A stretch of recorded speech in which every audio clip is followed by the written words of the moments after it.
तो जैसा कि हमने बोला था, आज हम करेंगे डिस्कस लास्ट ईयर का क्लास 9 फिज़िक्स का बोर्ड्स पेपर। लास्ट ईयर से ये नया करिकुलम स्टार्ट हुआ है आईसीएसई में, जिसमें वो बोर्ड्स पेपर लेंगे आईसीएसई के स्टूडेंट्स को 9th वाले। तो इस चैप्टर से जो फर्स्ट चैप्टर है हमारा, चैप्टर 1 से रिलेटेड जो भी क्वेश्चंस पेपर में आए थे वो मैंने मार्क करके और आपको इस वीडियो में बताऊंगा। तो सबसे पहला क्वेश्चन जो था, तो जैसे ये चैप्टर 1 है तो ये आगे की तरफ ही आएगा, मतलब जो फर्स्ट सेकंड क्वेश्चन होते हैं या ऑप्शनल में 5th क्वेश्चन उसमें ही आएंगे। तो जो सबसे पहला क्वेश्चन था वो ये था कि the figure below shows part of a measuring scale. मतलब ये एक लंबा मेजरिंग स्केल है, उसका एक पार्ट है, एक टुकड़ा है। विच स्केल मेजर्स मोर एक्यूरेटली, विच स्केल मेजर्स मोर एक्यूरेटली, मतलब ए और बी में से कौन सा स्केल ज़्यादा एक्यूरेट मेजर करेगा। तो ये जो इसमें ये जो छोटे छोटे आप लाइन देख सकते हैं, ये है 1 mm और ये है 5 और ये 1, मतलब 10 हो गया। यहाँ पे 10 mm तो होता है 1 सेंटीमीटर। तो आप देख सकते हैं ये नॉर्मल हमारी स्केल की तरह है। इस स्केल में देखेंगे तो ये तो 1 mm है, पर इसके बीच में भी एक लाइन है जो मेजर करता है 0.5 mm, मतलब थोड़ा और अच्छे से। जैसे इसमें अगर कोई चीज़ ये 1 mm के बाद यहाँ पे हमने ऑब्जेक्ट रख दिया हमारा, ठीक है। अब पूछे मतलब ये ऑब्जेक्ट का लेंथ हमारे इतना है, तो ये कितना बोलेंगे, 1 और 2 के बीच में है, तो हम बता नहीं पाएंगे 1 mm बोले कि 2। पर अगर इसमें ऐसा रखेंगे तो आप देख सकते हैं कि ये कहाँ पे आ रहे हैं 1.5, यानी कि 1.5 mm, मतलब इससे ज़्यादा एक्यूरेटली मेजर कर सकते हैं। इसलिए the right answer is B, ठीक है। फिर इसके बाद जो नेक्स्ट क्वेश्चन है, उस क्वेश्चन में है नेम द फिजिकल क्वांटिटी। हमारा जो फर्स्ट वीडियो था पार्ट ए में, उसमें हमने आपको बताया था ना फंडामेंटल यूनिट्स थे, उसमें एक टेबल बनाया था यहाँ पे जिसमें क्वांटिटी यूनिट सब लिखा था। तो अब नेक्स्ट क्वेश्चन है क्वेश्चन 1 का ए का पार्ट 2। क्वेश्चन क्या है, name of physical quantity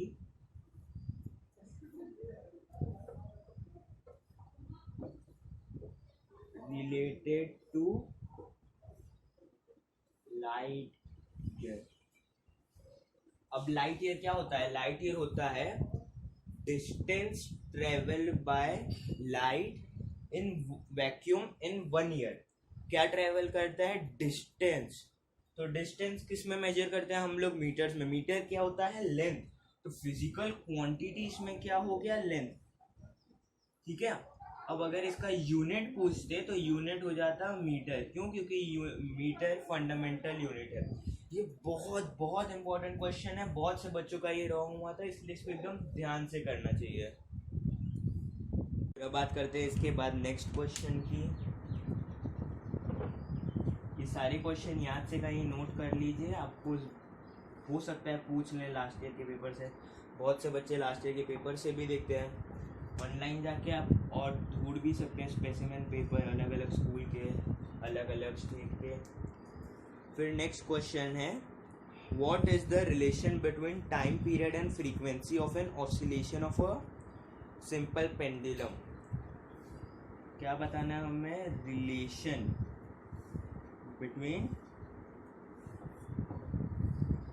time period and frequency of an oscillating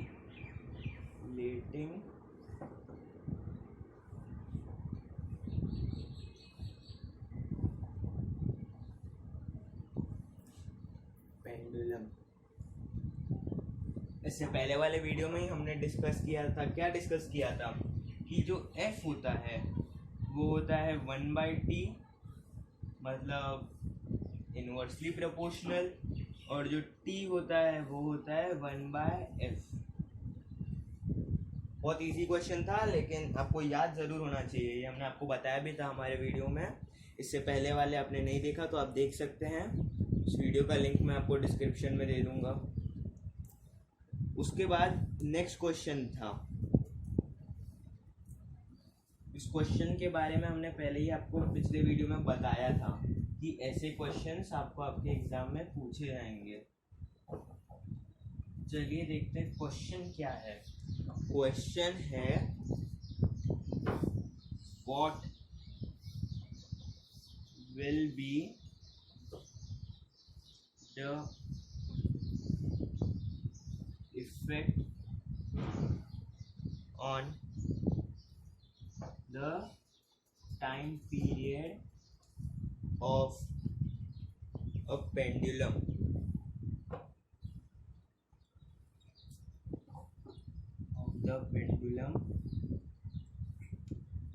if the mass of the bob is increased for the same length। if mass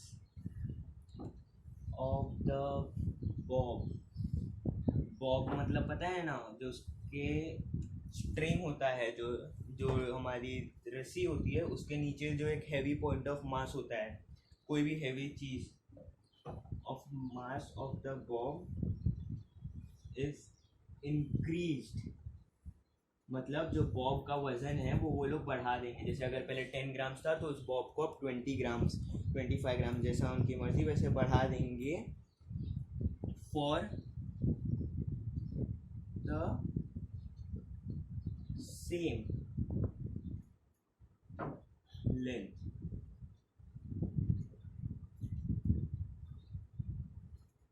इसका मतलब क्या हुआ कि ये हमारा रिजिड सरफेस है जिससे हम सपोर्ट लेंगे, ये हमारा स्ट्रिंग है, इसका लेंथ L रख लेते हैं, ये बॉब है। तो ये जो बॉब है ये था अभी 10 ग्राम्स का। बाद में ये सिचुएशन के हिसाब से इसको मैंने बोल्ड में लिखा है क्योंकि आप इस पर ध्यान दीजिए, पूरा आंसर इसी में है। और क्वेश्चन क्या है, what will be the effect, what will be the effect on the time period.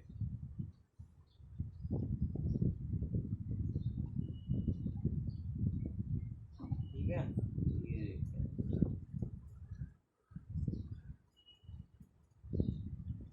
फिर 20 ग्राम का होगा, ड्राइंग अच्छी नहीं हुई है, नीचे है बोर्ड का, तो ठीक है। तब इसमें इसका टाइम पीरियड T1 है, तो इसका टाइम पीरियड क्या होगा ये पूछा है। तो हमने आपको एकदम हाईलाइट करके ये बात बताई थी कि कोई भी पेंडुलम का टाइम पीरियड जो होता है वो उसके मास एंड मटेरियल पे डिपेंड नहीं करता है, डिपेंड करता है length of the string and gravity acting at that point, ये दो चीज पे डिपेंड करता है। तब इसमें क्या बोला है, mass of the Bob is increased, मतलब बॉब का जो मास है वो बढ़ाया है पर लेंथ दोनों में सेम है, इसलिए इसका टाइम पीरियड भी T1 ही होगा। There will be no change, बिल्कुल भी चेंज नहीं होगा दोनों के टाइम पीरियड में। ठीक है, अब इसके बाद बात करते हैं हम नेक्स्ट क्वेश्चन की। तो चलो अब हम पहुंच गए हैं सेक्शन बी पे, जो सेकंड पार्ट है इसका। उसमें जैसे हमने पहले ही बोला था कि वो स्टार्टिंग की तरफ जाता है, जैसे क्वेश्चन 1 में आया था वैसे भी क्वेश्चन 5 में आएगा, क्योंकि चैप्टर वाइज होता है। तो ये फर्स्ट चैप्टर है। फिर अब इसमें क्वेश्चन बी में जो फर्स्ट क्वेश्चन है उसे ध्यान से देखिए। उस क्वेश्चन में क्या है, SI यूनिट, मतलब जो फंडामेंटल यूनिट होता है of length is represented by m। m से क्यों रिप्रेजेंट करते हैं, क्योंकि ये होता है मीटर। तो ये क्वेश्चन में नहीं है, मैं बता दे रहा हूँ, ये मीटर होता है। इसमें हमें सब स्मॉल में लिखना होता है, ये रूल्स में था, तो इसलिए अब हम इसे स्मॉल में लिखेंगे, गलती नहीं करेंगे। इसके भी एग्जाम्स में मार्क्स चले जाते हैं। तो फिर उसके बाद what is the symbol for current, current का क्या सिंबल है। तो उस वो जो 7 यूनिट्स थे उसमें हमने कैसे याद करने बोला था LMT टेला। ये हमने एक आपको पॉड बताया था जिसकी मदद से आप इसे यूज़ कर सकते हैं। तो उसमें हमें पता करना है कि करंट इलेक्ट्रिसिटी का क्या है। तो ये तो आपको याद, इलेक्ट्रिक करंट का क्या है, जिसको करंट भी बोलते हैं, तो ये तो आपको याद हो जाना चाहिए। और ये है आंसर एम्पियर। तो एम्पियर का सिंबल अगर आप लिखेंगे तो आप ऐसे ए लिखना, उसमें हाइफन डाल के एम्पियर स्मॉल में लिखना, क्योंकि ये रूल है।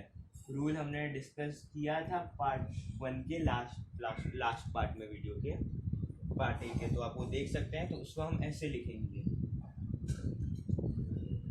कैपिटल है क्योंकि उसका सिंबल है डैश एम्पियर, क्योंकि पूछा है कि SI unit of length is represented by M. तो आपको बताना चाहिए किससे रिप्रेजेंट करते हैं, कैपिटल ए से, और क्या होता है एम्पियर। इसके बाद हम बात करते हैं इसी के नेक्स्ट क्वेश्चन की।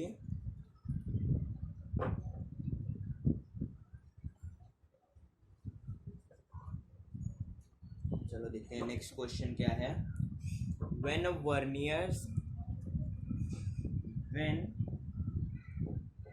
is a vernier caliper said to be free from zero error? बहुत ही इजी क्वेश्चन है, सब लोग को आंसर आना भी चाहिए। जीरो एरर कब होता है वर्नियर कैलिपर में? जब जो मेन स्केल होता है हमारा, जो नॉर्मल रूलर हम यूज़ करते हैं स्कूल में, उसका ज़ीरो, और जो वर्नियर स्केल उसके ऊपर फिट करते हैं उसका ज़ीरो एक पे नहीं है।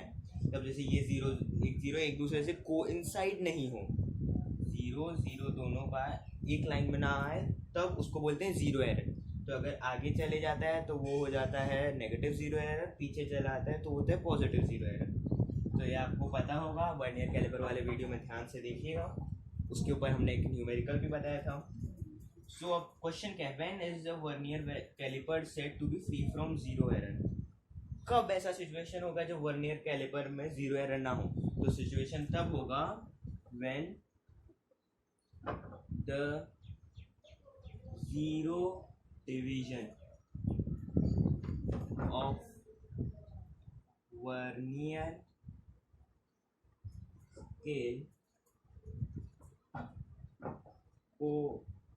coincide with the zero division of mean scale।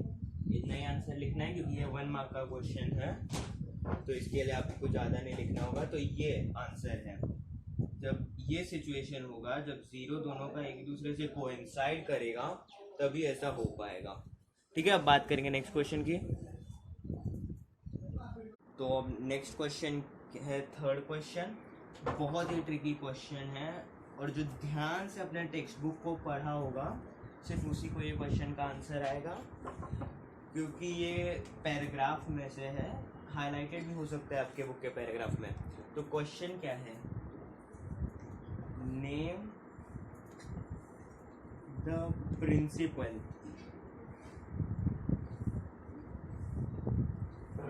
on which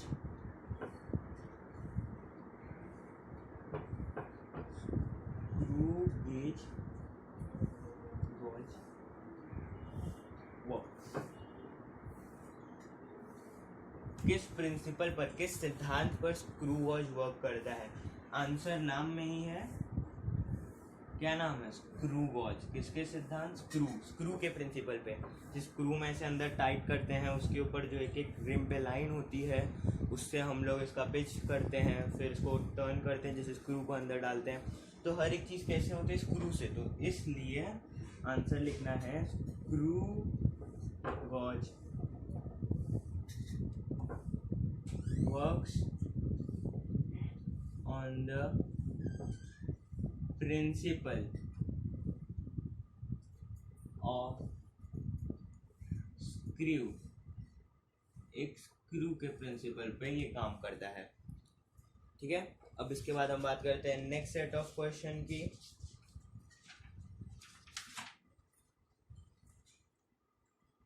तो नेक्स्ट क्वेश्चन है, उसमें हमें डायग्राम ड्रॉ करना है। ये क्वेश्चन 5 का ही पार्ट है, पार्ट सी है, ठीक है। तो इस पार्ट सी में जो फर्स्ट क्वेश्चन है वो क्वेश्चन क्या है, draw a graph representing the variation of the square of time periods t square with the length l of a pendulum। और जो ग्राफ होगा उसमें स्केल नहीं होना चाहिए, मतलब हमें time period versus length of a pendulum का एक ग्राफ ड्रॉ करना है। ये ग्राफ आपके टेक्स्ट बुक में है, आप उसे अच्छे से पढ़ लीजिएगा, देख के एक बार 2 बार ड्रॉ करके प्रैक्टिस भी कर लीजिए। तो अब चलिए वो ग्राफ ड्रॉ करके बताते हैं आपको वो ग्राफ कैसा होगा।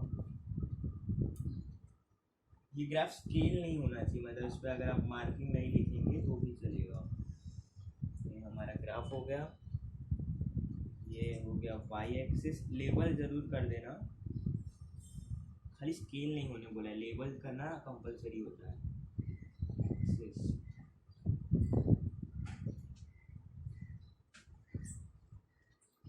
ठीक है। और ये है टी स्क्वायर, किसका वर्सेस किसका, टी स्क्वायर वर्सेस लेंथ। ये जो 2 चीज़ें हैं इनका रिलेशन हमें बताना है, और ये हो जाएगा हमारा लेंथ एल, ठीक है। चलिए देखते हैं इसका आंसर कैसा होगा। तो आपको पता है कि जो T square is directly proportional to L, मतलब अगर टाइम बढ़ेगा तो ये भी बढ़ेगा, अगर लेंथ बढ़ा हुआ तो टाइम भी बढ़ेगा, टाइम बढ़ेगा तो लेंथ भी बढ़ेगा, मतलब एक दूसरे पे डायरेक्टली प्रोपोर्शनल है। तो ग्राफ कुछ ऐसा आएगा, ठीक है। तो फिर अगर लेंथ तो कभी 0 रखेंगे नहीं ना पेंडुलम का वॉक का, मतलब उसमें तो फिर स्ट्रिंग ही नहीं हुआ, तो इसलिए कुछ थोड़ा दूर यहाँ पे छोड़ के दूरी, और उसके ऊपर से ऐसे आपको एक स्लांटिंग लाइन बनानी है, पर वो लाइन एकदम स्ट्रेट होनी चाहिए। फिर अब लास्ट क्वेश्चन हो जाएगा इस चैप्टर से रिलेटेड।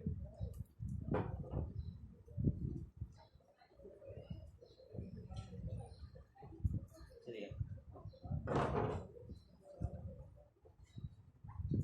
क्वेश्चन 5C का 2 देखते हैं क्या क्वेश्चन है। If the length of a simple pendulum, if length जो स्ट्रिंग का लेंथ होता है वही स्ट्रिंग का length of the simple pendulum is increase, मतलब बढ़ा दिया है, bye 4 times, increased by 4 times the initial length, the initial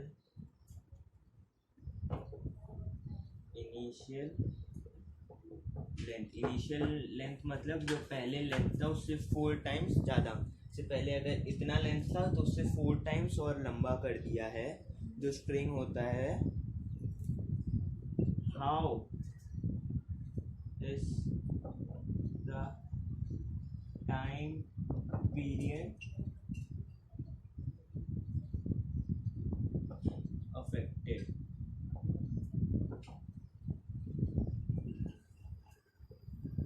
तो सबको पता है सिर्फ 2 चीज़ पे डिपेंड करता है पेंडुलम का टाइम पीरियड, लेंथ और ग्रेविटेशनल फोर्स। किस पे डिपेंड नहीं करता है, मास और मटेरियल पे। चलिए ये क्वेश्चन है कि एक सिंपल पेंडुलम का जो लेंथ था, जैसे रखते हैं पहले L1 था x, अब वो ठीक है, और अब L1 को इंक्रीज करके मतलब नया L है वो 4x होगा, क्यों, क्योंकि उसको 4 गुना कर दिया है, इंक्रीज 4 टाइम्स कर दिया है। तो उस पेंडुलम का जो टाइम पीरियड है वो कैसे इंक्रीज होगा। तो आप सबको पता है कि t is directly proportional to root l, ठीक है, ये directly proportional to root l। तो इसमें हमने x खाली एक वेरिएबल की तरह लिया है, जिसे कंसिडर में नहीं लेना है। तो टाइम पीरियड क्या हो जाएगा, अगर 4 टाइम्स हुआ है 2x, तो टाइम 4x, तो रूट के बाहर आके क्या हो जाएगा 2, तो इसलिए जो टाइम पीरियड है वो ट्वाइस हो जाएगा। जैसे कि आप इसको एग्जांपल के साथ, ये तो एक आंसर है, ये आपको डायरेक्टली लिखने आना चाहिए कि जो टाइम पीरियड है वो डबल हो जाएगा। जैसे कि अगर इसको 9 टाइम इंक्रीज करते हैं, 9 रूट एल 9 मतलब रूट 9 होता तो टाइम पीरियड कितना हो जाता, 3 गुना। अगर ये होता 16 तो ये 4 गुना। ठीक है, तो अब इसको एक बार एग्जांपल के साथ अच्छे से एक्सप्लेन कर देते हैं कि एकदम क्लियर हो जाए आपको।